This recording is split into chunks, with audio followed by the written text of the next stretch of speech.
Assalamualaikum warahmatullahi wabarakatuh. Kali ini saya juga mau bicara tentang what's next. Kira-kira perpolitikan kita di masa yang akan datang setelah Hasto itu ditahan oleh KPK.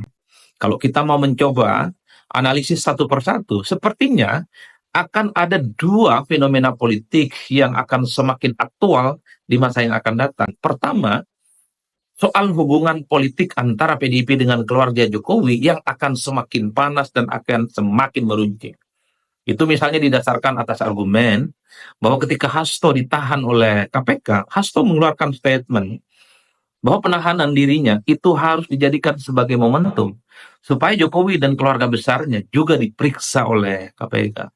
Dan pada saat yang bersamaan kita juga mendengarkan statement-statement politik dari para pengacara Hasto bahwa Hasto itu memang sejak awal sudah ditarget untuk ditersangkakan, bahwa Hasto itu adalah dikriminalisasi, bahwa Hasto itu adalah sosok yang memang harus dimatikan karir politiknya dengan cara menjadikan Hasto sebagai tersangka dan kemudian ditahan. Dan bahkan salah satu pengacara Hasto ketika berorasi di depan KPK mengatakan bahwa yang mereka lawan itu adalah mantan penguasa dan orang yang pernah dipecat oleh PDIP. Tentu telunjuk semua orang mengarah kepada Pak Jokowi. Mengarah kepada Pak Jokowi yang saat ini tinggal di Solo. Jadi itulah yang saya sebutkan. Implikasi politik dari tahannya Hasto itu adalah perang yang semakin terbuka. Perang yang semakin rumit dan semakin memanas antara PDIP dengan keluarga Pak Jokowi. Ketika Pak Jokowi di doorstop oleh kawan-kawan media misalnya terkait dengan dirinya dikait-kaitkan dengan Hasto, Pak Jokowi selalu mengatakan, monggo, laporkan saja kalau ada buktinya. Bahkan KPK juga memberikan satu pernyataan secara tegas. Kata KPK, dilaporkan saja kalau ada faktanya, dilaporkan saja kalau memang ada sesuatu yang terindikasi dengan persoalan-persoalan hukum. Ini yang saya kira persoalan Hasto itu tentu tidak selesai setelah dirinya ditahan. Tapi serangan yang terus akan dilamatkan, yang akan terus disematkan, itu semakin keras kepada Jokowi dan keluarga besarnya. Itu adalah implikasi politik yang pertama, tentu setelah Hasto ditahan oleh KPK.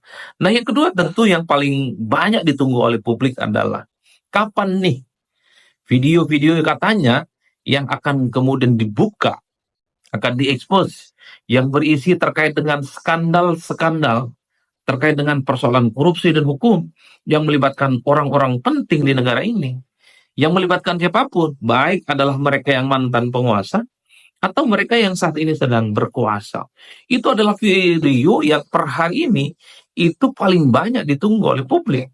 Karena kalau kita mau jujur, suka tidak suka, mestinya yang terkait dengan kasus Hasto ini harus juga dijadikan sebagai momentum untuk buka-bukaan. Karena apapun judulnya, Hasto itu adalah sekjen partai yang cukup besar, menang pileg secara beruntun 3 kali, dan menjadi orang nomor 2 penting di partainya.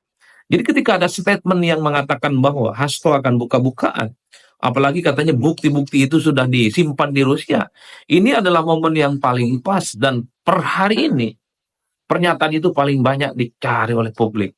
Kira-kira kapan bukti-bukti itu akan diumbar supaya publik juga tahu bahwa sebenarnya ada elit-elit di negara ini yang sebenarnya punya masalah dengan hukum, punya problem dengan hukum, tapi tidak tersentuh oleh para aparatus-aparatus kekuasaan. Ini untuk menunjukkan bahwa bukan hanya Hasto sebenarnya, orang penting di negara ini yang kemudian dipersoalkan oleh penegak hukum. Dalam konteks ini oleh KPK misalnya.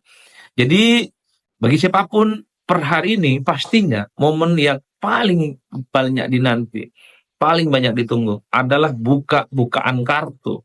Dan Hasto sebagai orang yang cukup lama di politik, pernah di kekuasaan dengan partainya 2 periode, pastinya cukup banyak tahu terkait dengan hal ihwal selebelu yang saya kira terkait dengan persoalan-persoalan elit yang punya masalah dengan hukum.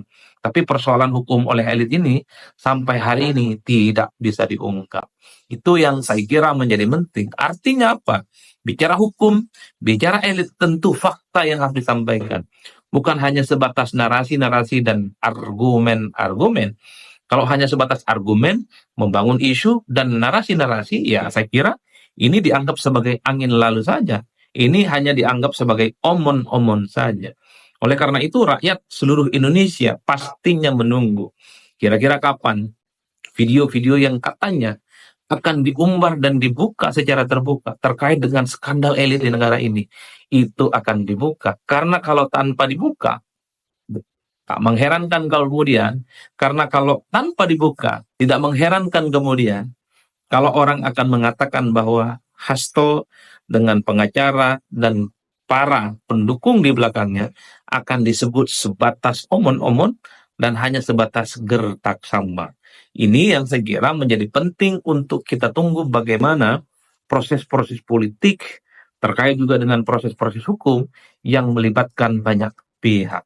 Oleh karena itu bagi saya, apa yang kemudian harus kita tunggu setelah Pak Hasto itu dijadikan tersangka dan kemudian ditahan oleh KPK adalah penegakan hukum yang mesti di atas segala-galanya. Tentu ini adalah momentum bagi KPK untuk berbenah bagaimana persoalan-persoalan elit yang selama ini dinilai punya skandal hukum misalnya harus bisa diungkap. Dan yang paling penting dalam waktu terdekat, aktor utama dari soal terkait dengan Hasto ini adalah Harun Masihu segera ditemukan dan harus segera ditangkap.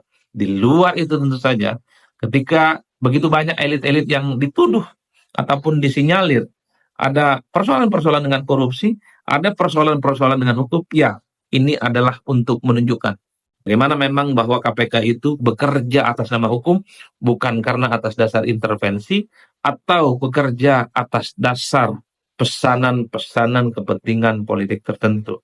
Sepanjang KPK menegakkan hukum di atas segala-galanya, maka sepanjang itu juga rakyat akan selalu bersama dengan KPK. Jadi persoalan hukum tentu bukan hanya persoalan Hasto, tapi harus dituntaskan kepada faktor-faktor yang lain.